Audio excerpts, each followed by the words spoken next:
പിന്നെ രാഹുൽ മാങ്കൂട്ടത്തിനെ പോലെ ആൾക്കാർ പറഞ്ഞത് ഞാൻ സത്യം പറഞ്ഞാൽ മൈൻഡ് ഇല്ലെങ്കിലും കോൺഗ്രസ്സിൽ അങ്ങനത്തെ ഒരു സംസ്കാരം ഉണ്ടായിരുന്നില്ല. ഇപ്പോൾ ഇവരൊക്കെ വന്നതോടുകൂടി അത് തുടങ്ങി. എനിക്ക് വിഷമം പറഞ്ഞു വരുമ്പം പ്രസിഡന്റ് പറഞ്ഞ മാതിരി എൻ്റെ അച്ഛനെയല്ല പറഞ്ഞു, എൻ്റെ അമ്മേനെ പറഞ്ഞേ, ഞാൻ കരുണാകരൻ്റെ മകളല്ല എന്ന്. അതിൻ്റെ അർത്ഥം എൻ്റെ അമ്മേനെയല്ലേ അവർ പറയുന്നത്. അതുകൊണ്ട് തന്നെ ഞാൻ രാഹുൽ മാങ്കൂട്ടത്തിനെതിരെ ഞാൻ കേസ് കൊടുക്കും. പിന്നെ എന്നെ വഴി തടയും എന്ന് പറഞ്ഞു. അങ്ങനെ പേടിക്കുന്ന ആളല്ല ഞാൻ. ഞാൻ പറയാം, ജീവിതത്തിൽ എൻ്റെ അച്ഛൻ ജയിലിൽ പോണ കണ്ടിട്ടുണ്ട്. ഞാൻ രാജൻ കേസ് സമയത്ത് ഇതാവുണ്ട് ഒളിവിൽ പോയിട്ട് എൻ്റെ അച്ഛനെ കണ്ട ആളാണ് ഞാൻ. പിന്നെ ഇവരൊക്കെ പറഞ്ഞാൽ ഞാൻ പേടിക്കുമോ?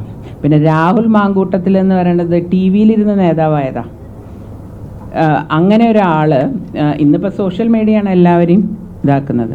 പക്ഷേ അദ്ദേഹം എങ്ങനെയാണ് ഈ ജയിലിൽ 10 ദിവസം കിടന്നതെന്നും എന്താ എൻ്റെ പിന്നിലത്തെ കഥകളെന്നൊക്കെ എനിക്കറിയാം. അതെന്നെക്കൊണ്ട് പറയിപ്പിക്കരുത്. ഞാൻ ഒന്നും മിണ്ടില്ല കോൺഗ്രസ്സുകാർക്കെതിരെ എന്ന് വിചാരിച്ചതാണ്.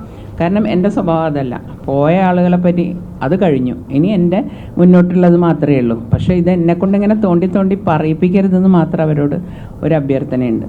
അപ്പോൾ ഇങ്ങനത്തെ 2-3 പിന്നെ ചേട്ടൻ്റെ സ്വഭാവം എനിക്ക് ഒരു പ്രശ്നമല്ല. കാരണം ചേട്ടൻ എന്ന് പറയണല്ല നാളെ പറയാം. ആൾ ഒരു 3-4 പാർട്ടി മാറി വന്ന ആളായതുകൊണ്ട് അദ്ദേഹത്തിന് എന്നെ പറയാൻ അവകാശമില്ല.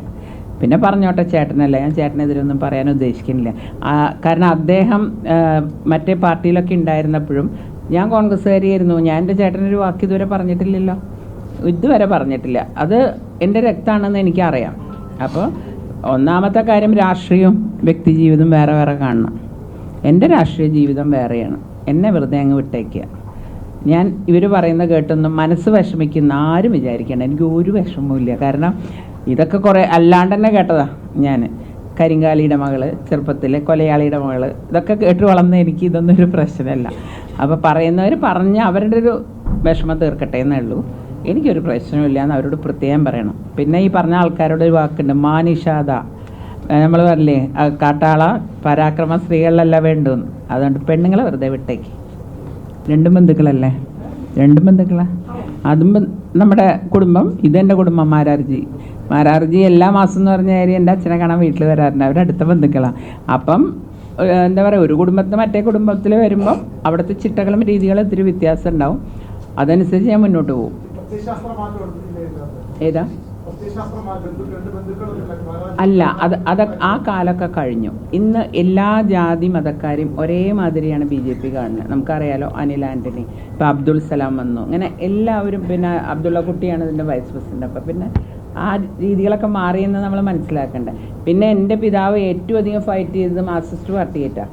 ആ സമയം അവർ തമ്മിൽ പ്രത്യേകിച്ച് അച്ഛൻ ഏറ്റവും ഫൈറ്റ് ചെയ്തിട്ടുള്ള ഒരാളുടെ കൂടെ പോയ അച്ഛൻ്റെ മകളാണ് ഞാൻ. അപ്പോൾ പിന്നെ എനിക്കിഷ്ടപ്പെടും, അതായത് എനിക്ക് സ്വാതന്ത്ര്യമുള്ള സ്ഥലം പ്രവർത്തിക്കാൻ, നമുക്കൊരു ഗൈഡ് ലൈൻ തരാനുള്ള ലീഡർഷിപ്പ് ഉണ്ട്. അതാണ് ഏറ്റവും സുഖം ഒരു ആൾക്ക് പ്രവർത്തിക്കാൻ. അല്ല, അത് പ്രചോദനം ആവണ്ട. അവരിപ്പോൾ തന്നെ കുറച്ച് കഴിഞ്ഞാൽ വന്നോളൂ.